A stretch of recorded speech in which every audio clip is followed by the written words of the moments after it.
The station called Lies 9 floated at the edge of 3 solar systems, belonging to none of them. That was the point.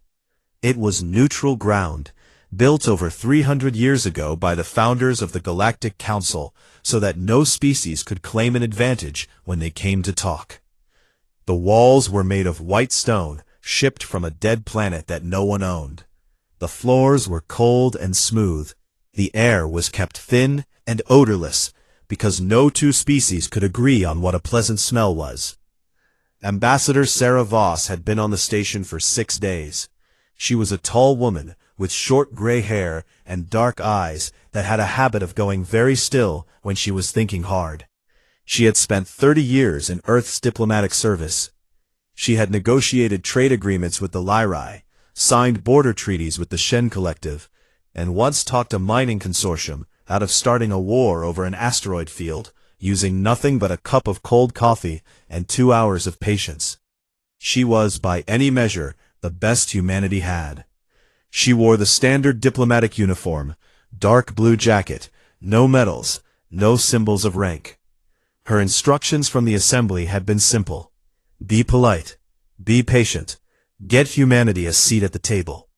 She walked into the Grand Conclave Hall on the morning of the 7th day and took her seat at the visitors' platform, a low, circular stage in the center of the room, surrounded on all sides by the raised galleries of the council delegates. The hall could hold 2,000 beings. Today, it held 412. Most of them did not look at her. The Vreth delegates sat directly ahead, in the highest gallery. There were 9 of them, draped in long silver robes, their gray skin smooth and almost reflective under the station's white lights. The Vreth were one of the oldest spacefaring species in the galaxy. They had been members of the Council for over 4,000 years. They did not look at Ambassador Voss the way one looks at a threat. They looked at her the way someone looks at an insect that has wandered in through an open window. The session was called to order by the presiding speaker, a Korathi delegate whose 6 arms moved constantly as it spoke, tapping the podium in rhythms that served as punctuation in its language. The translator in Voss's ear rendered its words in flat, even English. This session of the Grand Conclave is convened to hear the application of the species designate human, of the 3rd planet of the Sol system, for provisional membership in the Galactic Council. Voss stood. She had prepared her speech for 4 months. She had rehearsed it 200 times. She spoke clearly and without rushing, laying out humanity's case, the population, the technology, the explored systems, the treaties already signed with lesser species. She spoke about what humanity could offer: resources, labor, ideas. She did not beg, she did not flatter. She made a clear and reasonable argument, and then she sat down. There was silence for a moment. Then the Vreth High Speaker rose. His name was Drav Sen. He was older than any living human institution. He had attended 600 council sessions. When he spoke, the entire hall went quiet without being asked to. The council, he said, has reviewed the application of the human species. Voss sat straighter. The council finds the application insufficient. The human species is young, unstable, prone to internal conflict. They have been in space for fewer than 300 years. They have no established doctrine of interstellar law. They have no history of collective governance beyond their single planet. He paused. The application is denied. Voss opened her mouth to respond. She never got the words out. Drav Sen raised one long gray hand and made a gesture so small it looked almost casual, like a man waving away a fly. 2 things happened at once. A faint blue glow appeared around the edge of the visitor's platform, and the temperature inside it rose. It rose fast. She looked at the blue barrier around her. She turned and looked at the council galleries. 412 delegates watched her. Most of them did not move. Some leaned forward slightly. The Korathi presiding speaker had stopped tapping its podium. She did not scream. She did not beg.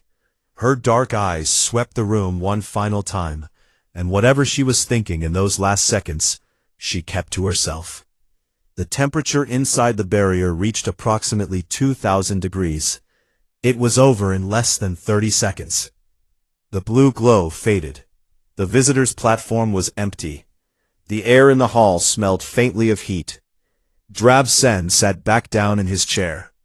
Several delegates across the hall began quiet conversations with their neighbors.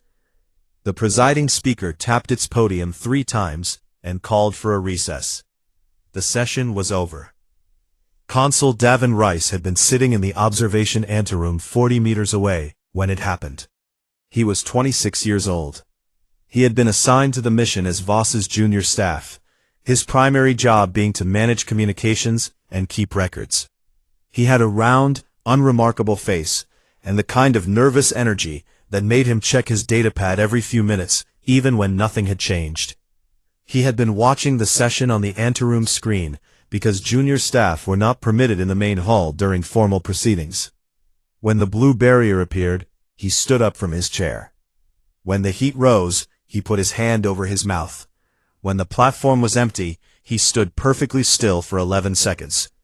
His mind did something that minds sometimes do in moments of complete shock. It went very quiet and very clear. He was not thinking about what he had just seen. He was thinking about what came next. He moved. The station had 3 docking bays. The human diplomatic courier ship was in Bay 2. He had authorization codes for it, because as communications officer, he was responsible for any emergency transmissions. He walked, he did not run, because running would attract attention, through 3 corridors and 2 security checkpoints. He smiled at the security scanner. His hands were completely steady. The recording of the session was already on his datapad. It had been recording automatically, as all council sessions were. He boarded the courier ship, locked the hatch, broadcast a standard departure request, and received clearance from docking control within 4 minutes. They did not know yet what he had on his pad. Or perhaps they simply did not care. Perhaps they believed it did not matter. The courier ship broke from List 9 and entered the jump corridor toward Sol. Davin Reese sat in the pilot seat and looked at the stars. His hands, which had been perfectly steady through the corridors and the checkpoints and the launch sequence, began to shake. He pressed them flat against his thighs and breathed slowly. He did not watch the recording again. He had already seen it once. Once was enough. The jump took 31 hours. When the courier dropped out of FTL in Earth's orbital space, Reese immediately opened a priority channel to the United Earth Assembly and transmitted everything he had. Then he sat back and closed his eyes. By the time the ship docked, every screen on Earth, in every city, in every home, on every public wall, was showing the same 30 seconds of footage, over and over again. A woman standing in a blue light, a flash of heat, an empty platform. The planet did not make much noise at first. It went very quiet, and that silence, if anyone in the Galactic Council had been paying attention, was far more dangerous than any scream. The message from the Galactic Council arrived at Earth's communication relay 48 hours after Davin Reese docked his courier ship. It was addressed to the United Earth Assembly and marked as a formal diplomatic communication, which meant it carried the seal of the presiding speaker and had been routed through the official interstellar protocol channels. Someone on the council had taken the time to make it look proper. The message was 7 paragraphs long. The first 3 were procedural language about the nature of interstellar law and the sovereignty of council proceedings. The 4th paragraph acknowledged that Ambassador Sarah Voss had been subjected to a corrective action during her appearance before the conclave. The 5th paragraph described this action as necessary and within the rights of the Council to administer in response to a breach of accepted diplomatic conduct. The 6th paragraph stated that the human species remained without recognized status under interstellar law, and therefore had no formal grounds for grievance. The 7th paragraph advised Earth to refrain from any response that the Council might interpret as hostile, and noted that such a response would result in immediate and comprehensive sanctions against all human activity beyond the Sol system. The Assembly's communication director read the message 3 times. Then she walked it down to the chamber herself, rather than sending it electronically, because she did not want it sitting in anyone's inbox for even a minute longer than necessary. The Assembly had been in emergency session since the footage arrived. There were 240 elected representatives in the chamber, drawn from every nation on Earth. They had been arguing for the better part of 2 days. There were people who wanted to send a formal protest. There were people who wanted to request an independent investigation through the Lyrae, who had shown some quiet sympathy toward humanity. There were people who wanted to do nothing at all and wait, on the grounds that a war with the Galactic Council was not something any honest military analyst thought humanity could survive. The communication director placed the Council's message on the floor speaker's podium. The chamber read it. Then Representative Amara Osei of the West African Bloc stood up without being called upon. She was 61 years old, a small woman with white locks and a voice that carried without her needing to raise it. She had spent 40 years in public service. She had never in her career called for anything that could be described as violent. "They killed her," she said. "They killed her in front of 400 witnesses on a neutral station for asking for a seat at a table. And then they sent us a message explaining why they were allowed to." She looked around the chamber. "I want to know how many people in this room are still looking for a third option." No one spoke. The floor speaker called a vote. The motion was for a formal declaration of total war against the Galactic Council and all member species that participated in, approved, or failed to oppose the execution of Ambassador Sarah Voss. The vote took 47 minutes. It was not because people were uncertain. It was because the process required a roll call of all 240 representatives, and every one of them had to speak their vote aloud, on the record, with their name attached. The final count was 238 in favor. 2 representatives abstained. None voted against. The chamber was quiet for a moment after the result was announced. Then the floor speaker picked up a communication terminal and placed a call to Earth's Joint Military Command. Admiral Kira Osman was in her office at the Orbital Command Station when the call came through. She was 49 years old, with a lean face and hair pulled back tightly. She had spent her career in deep space operations, mostly running patrol routes along the outer system boundary. She was not famous. The Assembly had chosen her precisely because she was not famous. They wanted someone who would not spend time thinking about their own legacy. Her aide put the footage on screen before the call even connected, because everyone had seen it by then. Osman watched it once, the blue light, the heat, the empty platform. She did not say anything for 3 minutes. Her aide, who had worked with her for 6 years, did not speak either. He understood that she was not processing shock. She was processing information. She was already thinking about fuel loads and jump coordinates and weapons yield.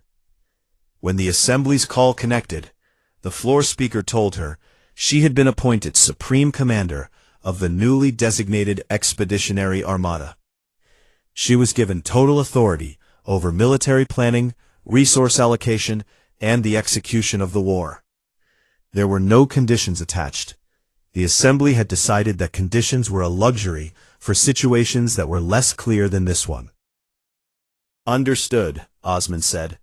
"I will need full access to all shipyard production lines within the hour. I want a logistics report on current fleet readiness by tonight. And I want someone to find Consul Davin Rees and get him to my office within 24 hours.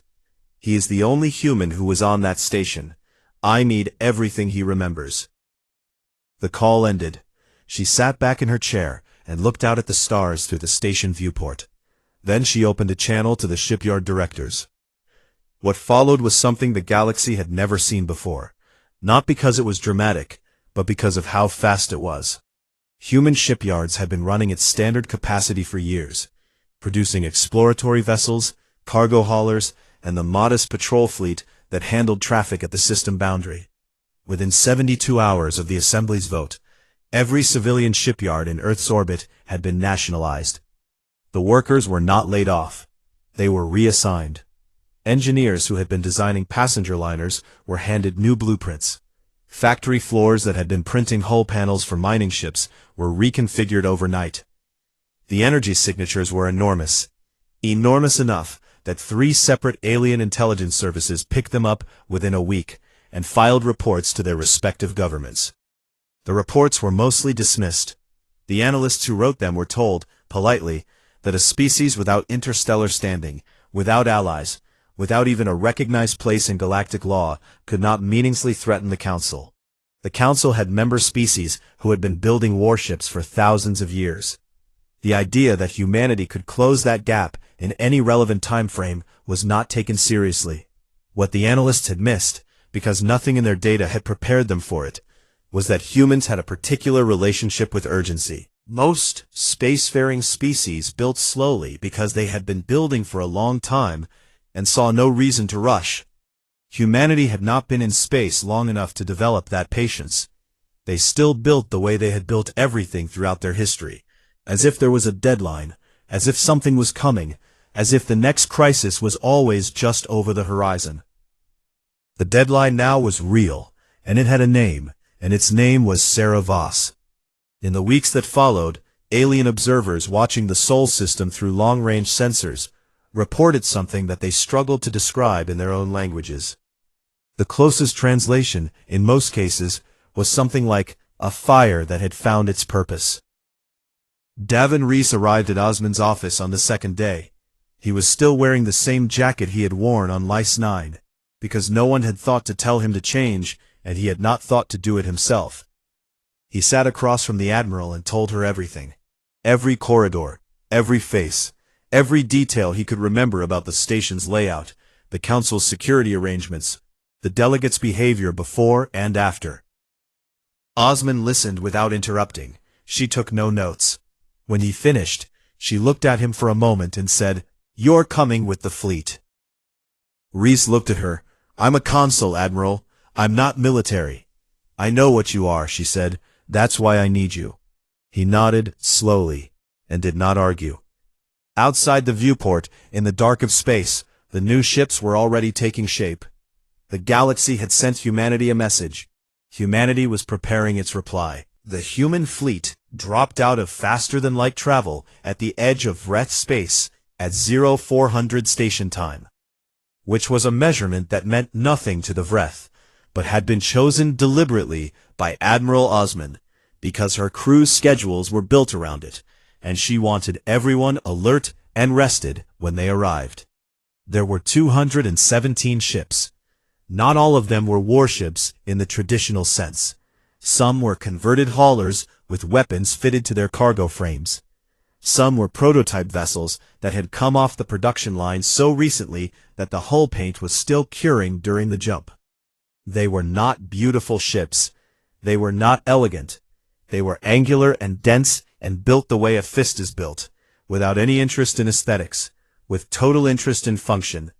Osman sat in the command chair of the flagship, a vessel designated UEAS Voss, named by unanimous vote of the crew without any instruction from above. She looked at the tactical screen for a moment, then she opened the fleet-wide channel. "This is the response," she said. She closed the channel. There was nothing else to say. The Vreth Defense Network detected the human fleet within seconds of arrival.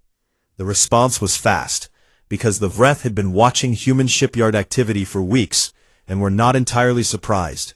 They had assembled a perimeter defense force of 90 ships, stationed at the outer boundary of their home system, supported by 7 automated weapons platforms that orbited at the midpoint. The Vreth fleet commander, a veteran officer named Vreth Vaughn, had studied what little human combat history was available to the Council.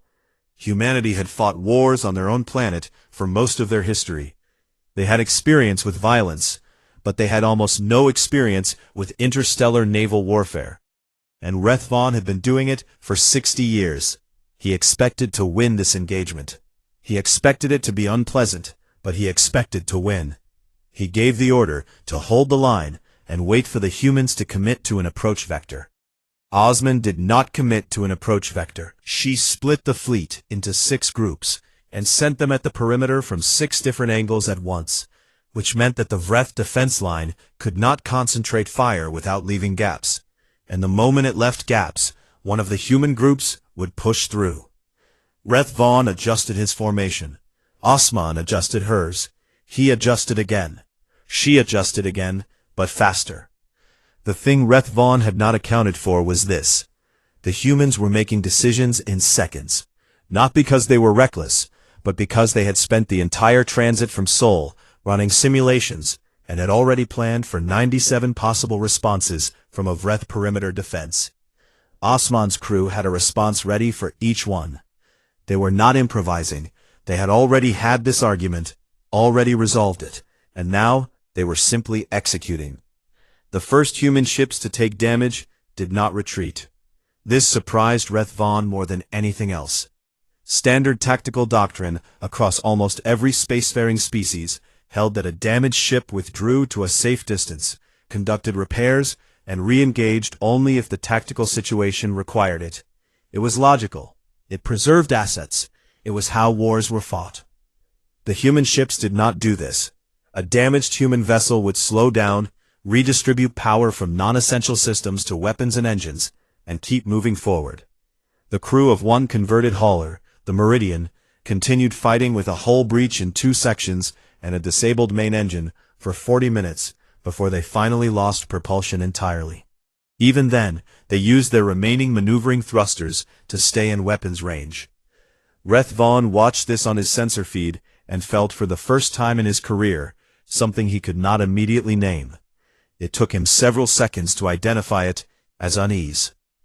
The perimeter line broke in 4 hours. The Korathi response came 2 days later.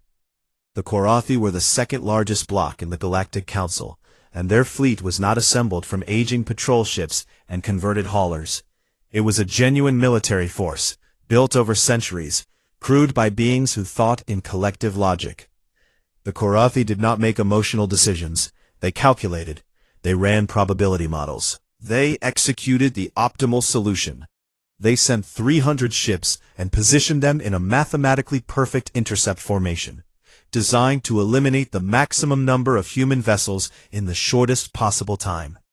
Osman looked at the formation on the tactical screen for a long moment. Then she turned to Davin Reese, who had been standing at the edge of the command deck for the past 2 days, observing. "They'll have calculated our most likely response," she said. "Yes," Reese said. "So we do the second most likely response." "What's the second most likely?" Osman almost smiled. "The one that makes no logical sense." She sent 40 ships, old ones, the slowest in the fleet, directly into the Korathi formation's center.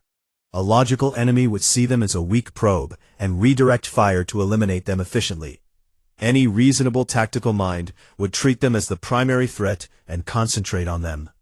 The Korathi did exactly that. The 40 ships were decoys. They were crewed by volunteers, given maximum shield power and minimal weapons, with one instruction: survive as long as possible and make as much noise as possible. While the Korathi formation's attention was on the center, Osman brought the rest of the fleet around the flanks in a curved approach that the Korathi's probability model had rated at less than 3% likelihood.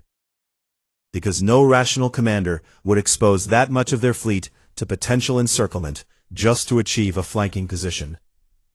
No rational commander would. But Osman was not optimizing for mathematical perfection. She was optimizing for surprise. The Korathi hive mind processed the new thread vectors in 0.4 seconds, which was genuinely fast.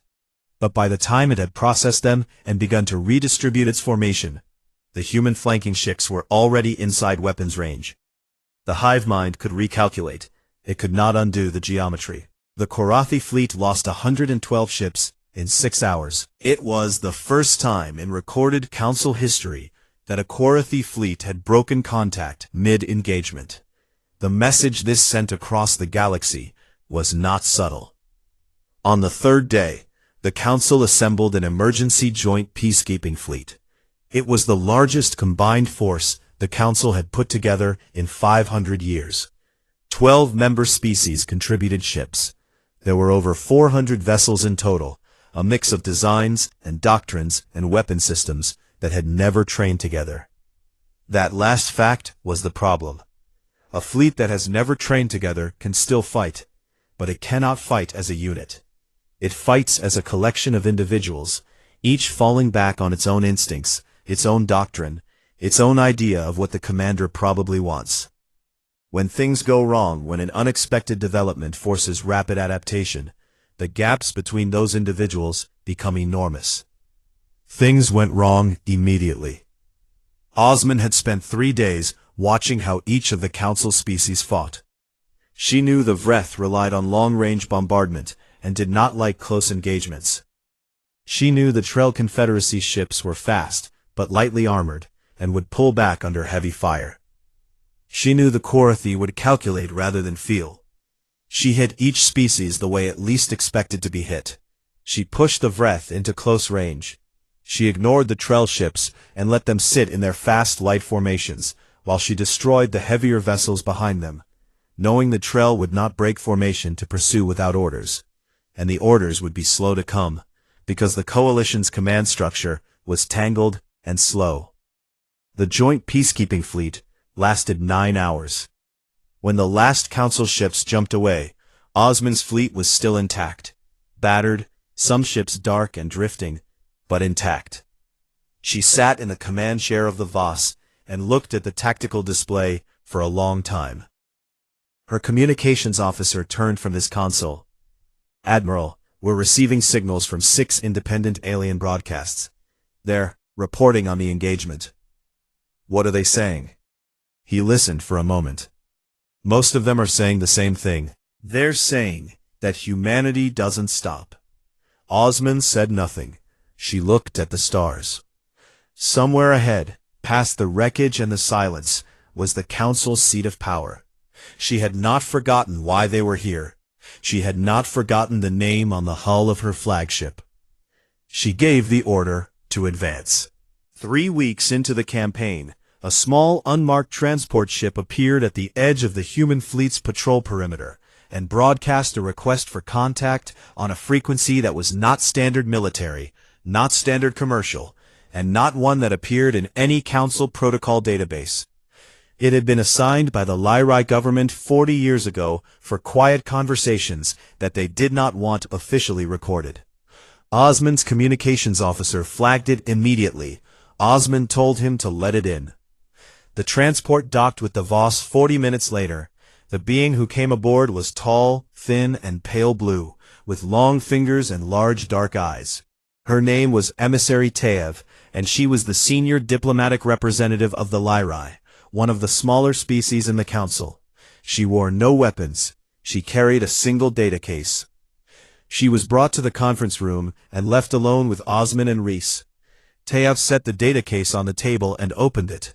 Inside was a storage drive of a kind used by council diplomatic services for secure record-keeping.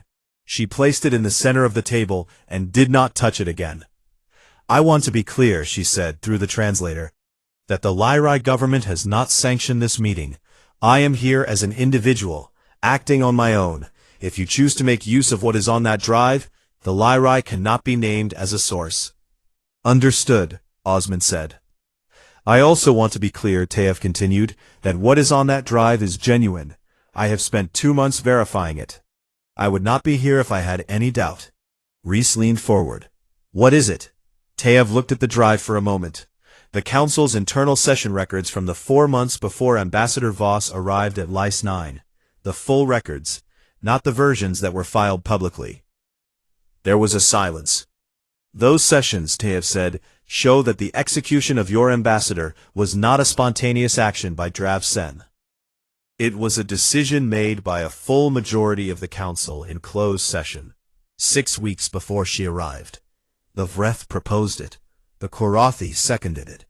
13 other member species voted in favor.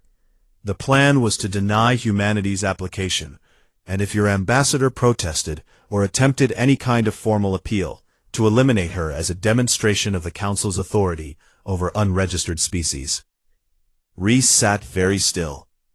The statement that it was a rogue action, Tave continued, was agreed upon in a follow-up session 12 hours after the execution, when it became clear that your consul had escaped with a recording. The cover story was drafted collectively. It was a lie told by the entire council, together, in writing. Osmond looked at the drive. Why are you giving this to us? Tave's large dark eyes were steady. Because the Lyrae voted against the motion. We were 3 of the 7 species who voted against it. We were outvoted, and we said nothing publicly because we were afraid. She paused. I have spent my career telling myself that staying inside the council was the best way to protect my people, that we could change things slowly, from within, through patience and process. She looked at her hands.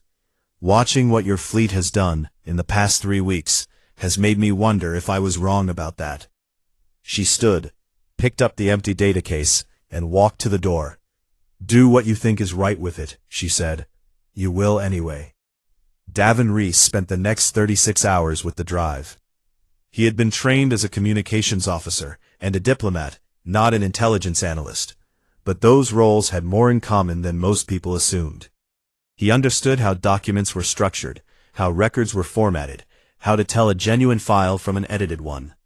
He cross-referenced the session dates against public council announcements from the same period. Every reference matched. The metadata was consistent.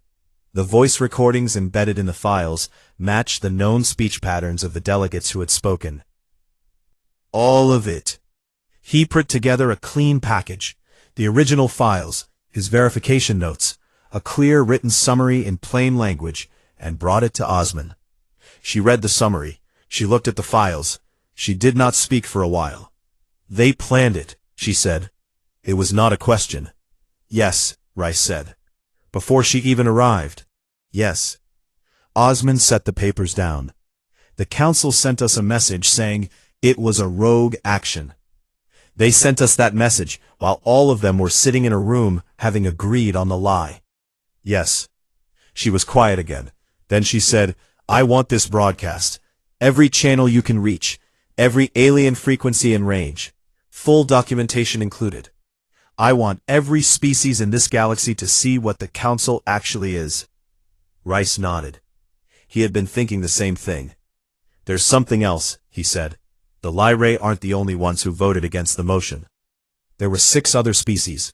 Some of them are council members with real fleets and real resources. He paused. If we reach out to them, not to recruit them for the fight, just to show them that we know the truth, that we're not fighting blindly, some of them might move. Osmond looked at him. You think you can handle that? I think I can try. She almost smiled again. Go. Rice worked for 4 days straight. He broadcast the full council records on every open channel the fleet could reach. He added no commentary, no editorializing. The records spoke for themselves. Across the galaxy, alien audiences, most of whom had been told that the human war was an irrational reaction from a primitive species, began to watch the footage of Ambassador Voss's death, alongside the documentation proving it had been planned in advance. The effect was not immediate. It was quiet, the way the most important changes often are. 2 minor council species issued private statements to their populations, saying they had not known the full facts. One species, the Shen Collective, formally suspended their council membership pending review. The Trell Confederacy recalled their fleet representatives to the home system for strategic consultations, which was a polite way of saying they were no longer willing to fight for the council until they understood what they were actually defending. Reese also sent 3 private communications to the species that had voted against the motion. 2 did not respond. The third, a quiet seafaring people called the Oreth, whose homeworld was a planet of shallow warm oceans, sent back a single message. We know what they did. We have always known. We did not know if anyone would care enough to come.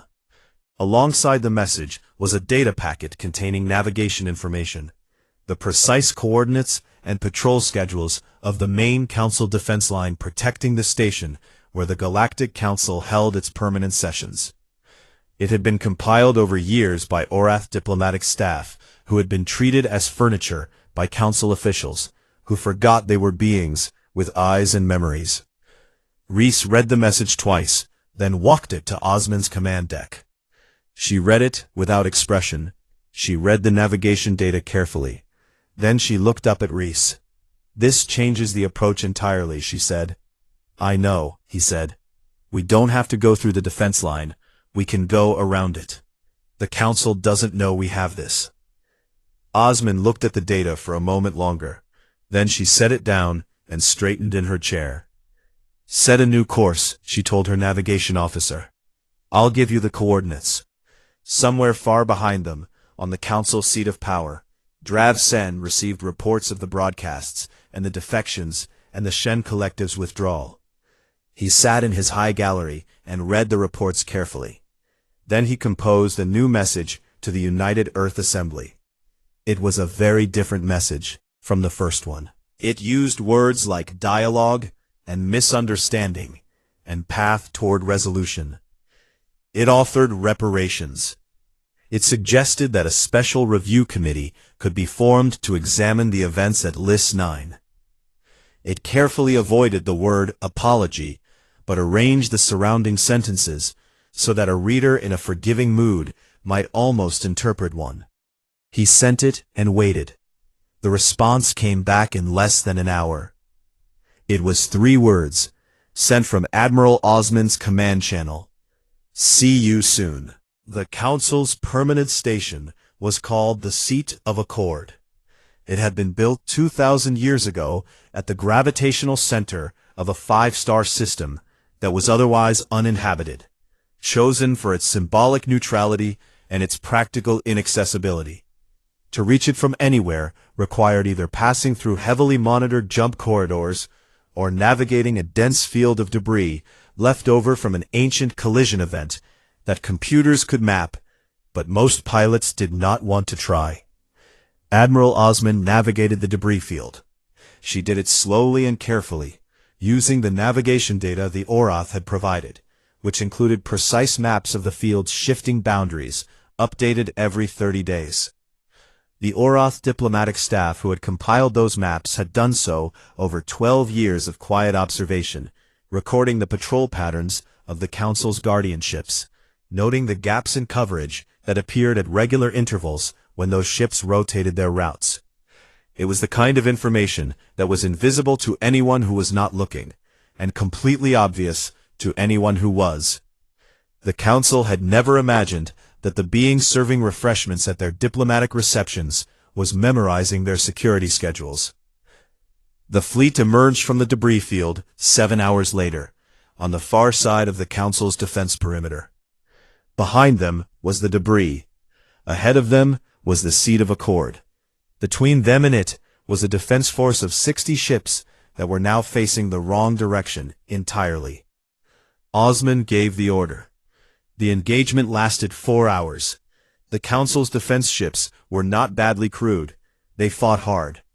But they had been positioned to stop an assault coming through the main approach corridor, and by the time they finished turning around and reorganizing their formation, the human fleet was already past their optimal engagement range.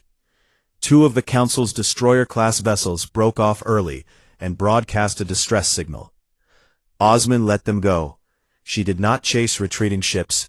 She had not come here to destroy everything she found. She had come for something specific. When the last defense ships had either been disabled or withdrawn, Osmond brought the fleet to a full stop and positioned the Voss directly above the Seat of Accord's main docking port. Then she powered down her weapon systems completely, every one of them simultaneously. The fleet followed her lead. She opened a broadcast channel to the station. "This is Admiral Kira Osman of the United Earth Expeditionary Armada. My weapons are down. My fleet is not here to destroy this station, or the beings inside it. We are here for Drav Sen of the Vreth Dominion, for the members of the Council who voted to execute Ambassador Sarah Voss, and for the members of the Council who designed the cover story that followed. You will send them to me. I will wait." She closed the channel. Her second-in-command looked at her from across the bridge. "You think they'll actually send him?" "No," Osman said. "Not yet. But they'll think about it." They waited for 11 hours. During those hours, Davin Reese sat in the small communications room adjacent to the bridge and worked. He had been in contact with emissary Tave throughout the campaign. And through Tave, he had opened lines to 6 other species, some former council members, some who had never joined, some whose public positions were carefully neutral. He was not negotiating a treaty. He was doing something more basic. He was talking to people. He was answering their questions honestly, and asking for nothing in return, and in doing so, he was demonstrating something that the Council had never bothered to demonstrate in 2,000 years of existence: that the humans could be spoken to. At hour 7, the Shen Collective formally requested to be included in any post-engagement discussions. At hour 9, the Orath sent a ship, a small diplomatic vessel, which positioned itself alongside the Voss without explanation, and simply stayed there. Reese understood. They were standing with humanity in the only way they could, quietly, in the dark. At hour 11, the Seat of Accord's docking port opened. A single Vreth transport emerged and moved toward the Voss. Inside it was Drav Sen, accompanied by 2 staff members and no weapons. Reese later learned from a Lyrai contact that Sen had been the first council member to agree to come, and that the only argument inside the station had not been whether to send him, but how to keep from looking like they were throwing him to his fate too eagerly. The tribunal was conducted in the Voss's main conference room. Reese ran it.